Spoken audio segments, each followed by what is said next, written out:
Hello guys, मैं हूं शुभम सिंह और मैं आज आपको पढ़ाने वाला हूं ट्रिग्नोमेट्री। तो ट्रिग्नोमेट्री वैसे तो बच्चों के लिए बहुत टफ चैप्टर माना जाता है अगर वो 9th और 10th में है। रीज़न क्या होता है ना कि वो बिल्कुल एक नया कॉन्सेप्ट होता है जो आपको 9th और 10th में इंट्रोड्यूस किया जाता है। तो बिल्कुल आपको पुराना उसके बारे में कुछ नहीं पता होता है, कभी नहीं जानते क्या होता है, कुछ नई टर्म्स होती है, कुछ नए फार्मूलाज होते हैं। तो क्या होता है ना, वो बच्चे सोचते हैं यार ये बहुत टफ है। एक्चुअली ऐसा होता नहीं है। जब फ़र्क किस चीज़ का है, आपके कॉन्सेप्ट्स का। तो मैं क्या करूँगा, आपको ट्रिग्नोमेट्री पढ़ाऊँगा बिल्कुल ईजीएस्ट वे में, जितना मैं कर सकता हूँ बिल्कुल स्क्रैच से पढ़ाऊँगा। मैं मान के चलूँगा कि आपको मैथ्स में ट्रिग्नोमेट्री का आपको पता ही नहीं है कहाँ लगता है, कैसे अप्लाई होता है। ठीक है, तो स्टार्ट करते हैं। तो सबसे पहले मैं आपको बताना चाहूँगा ट्रिग्नोमेट्री, अगर आप उस ट्रिग्नोमेट्री को गौर से देखो तो ट्रिग्नोमेट्री में आप एक चीज़ नोटिस करोगे। Trigonometry is made from word trigonometry, that is tri. जो इसमें आपने वर्ड जो देखा tri, this word is taken from triangle. You all are aware of triangle. तो ट्राइंगल बेसिकली होता क्या है कि अगर आपको कोई भी 3 पॉइंट्स दे दिए गए हों और आप उनको स्ट्रेट लाइन की मदद से ज्वाइन कर दो तो जो फिगर बनती है that is called triangle. Simple सी बात है। तो जो पॉइंट्स दे रखे होते हैं उनको हम कहते हैं vertex. Let it name as A B and C. I am naming it as capital A, capital B और कैपिटल सी। फिर आते हैं 3 स्ट्रेट लाइन जिनको आप ज्वाइन करते हो। तो मैं काम करता हूँ, उन 3 स्ट्रेट लाइन्स को मैं नाम दे देता हूँ small A, small B and small C. तो सबसे पहले आपको पता होना चाहिए कि इन एंगल्स और इन साइड्स को हम नेमिंग कैसे करते हैं एग्ज़ाम पॉइंट ऑफ व्यू से। आपकी अंडरस्टैंडिंग के लिए आप you can name it the same, but लेकिन आप एग्ज़ाम पॉइंट ऑफ व्यू से कैसे करेंगे। तो उसके लिए मैं आपको बताना चाहूँगा कि जैसे फॉर एग्जांपल इसमें हम देखेंगे 3 एंगल है और 3 साइड है। तो 3 एंगल हमारे पास कौन कौन से हैं। सबसे पहला तो है एंगल ए, एंगल बी और एंगल सी। अब एग्ज़ाम में आप ये लिख के आओगे तो फिर एग्जामिनर क्या समझेगा, angle A, angle B, angle C, वो आपके मार्क्स काट लेगा। तो आप क्या पूरा एंगल बताना पड़ता है आपको। तो उसके लिए क्या करना पड़ता है, हम उस जिस एंगल की बात कर रहे हैं उसको हम रखते हैं सेंटर में। For example if you are talking about angle A, मतलब ये वाला एंगल बात कर रहे हैं, ये स्टार्ट होता है बी से, सेंटर में ए सी, बी ए सी, मतलब अगर हम ये पाथ फॉलो करें ये एंगल आ जा रहा है तो हमको ये पाथ देना होता है। तो आप एंगल बी ए सी लिख सकते हो इसको। ठीक है। सिमिलरली अगर आपको लिखना हो एंगल बी के बारे में, एंगल बी मतलब ये वाला एंगल, ये कौन सा पाथ फॉलो कर रहा है, ए बी सी। अच्छा एक चीज़ बताओ मुझे, अब आप लोगों ने बहुत नोटिस किया होगा, आपने सर बी ए सी लिख दिया, अब सी ए बी भी तो लिख सकते हो। तो बिल्कुल लिख सकते हो, कोई आपको मना ही नहीं है।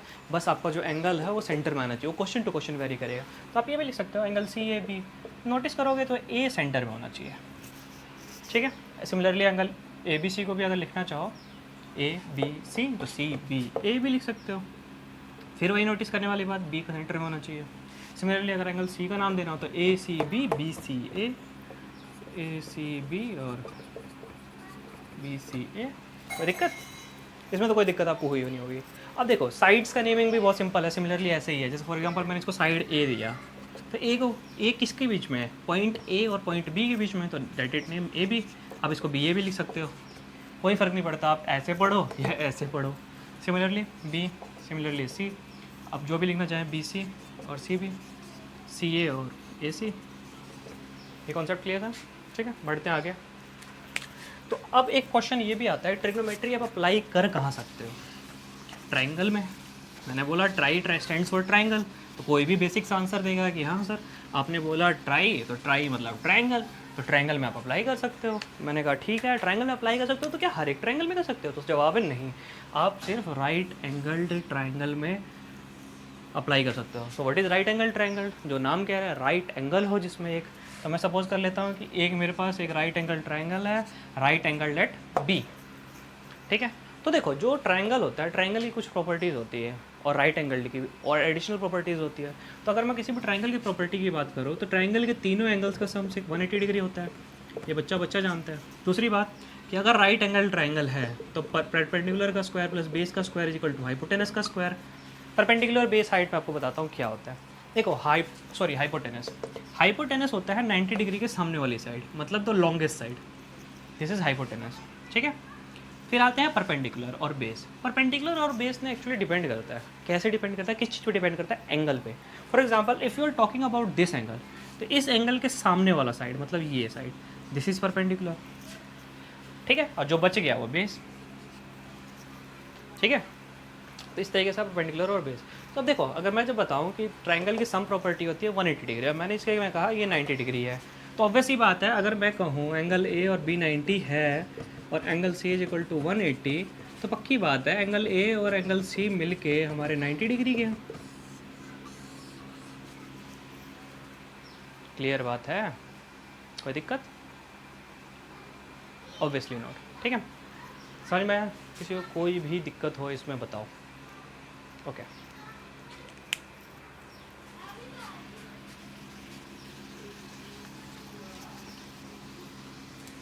देखो, कोई भी प्रॉब्लम होती है आपको इन कॉन्सेप्ट्स में, कोई भी, मैं बार बार समझाने के लिए तैयार हूँ। बस आप क्या करो, कमेंट डाल दो, मैं नेक्स्ट वीडियो बनाऊँगा बिल्कुल आपको जो जानना है उसी को लेके। ठीक है, तो प्लीज़ कमेंट, बहुत ज़रूरी है ये हमारे लिए। ठीक है, तो देखो सबसे पहले तो मैं बता चुका हूँ ट्रिग्नोमेट्री क्या है। तो एक्चुअली क्या है ना, ट्रिग्नोमेट्री में जब ट्रायंगल की बात होगी तो आपने एक चीज़ कंफर्म होगी, राइट एंगल में लगेगा। तो अब इसके कुछ रेशोज़ होते हैं। अब तो आप सोचोगे रेशो क्या होता है? रेशो क्या होता है?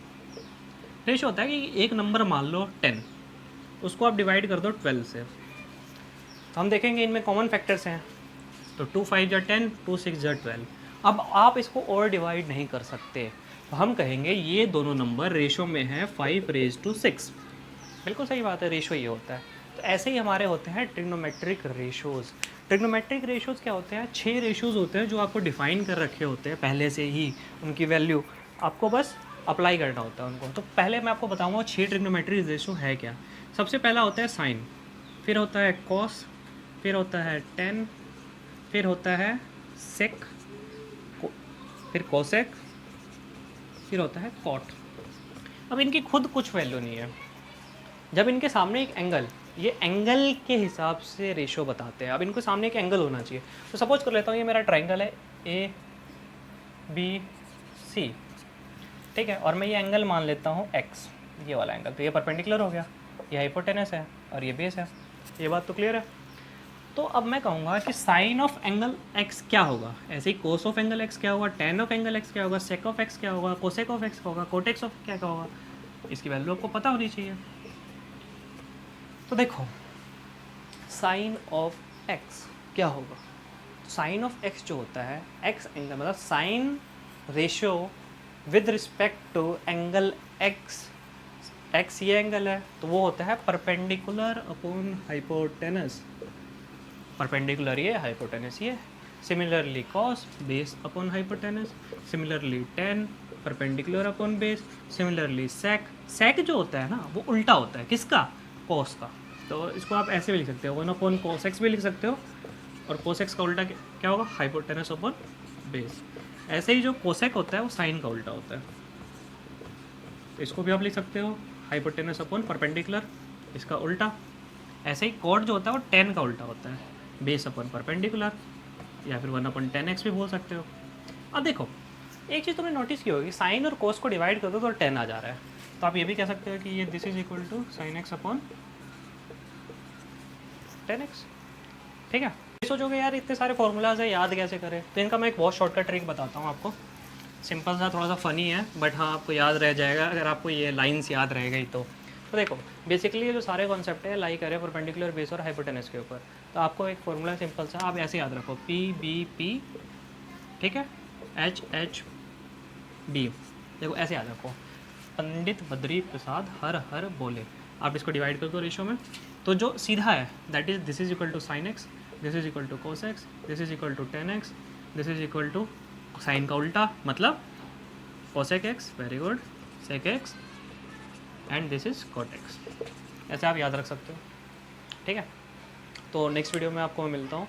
नेक्स्ट वीडियो में मैं इन सब चीज़ों के बेस के पे क्वेश्चन आपको करना सिखाऊंगा कि क्वेश्चंस किस तरह के आते हैं, आप कैसे उनको टैकल करोगे, कैसे।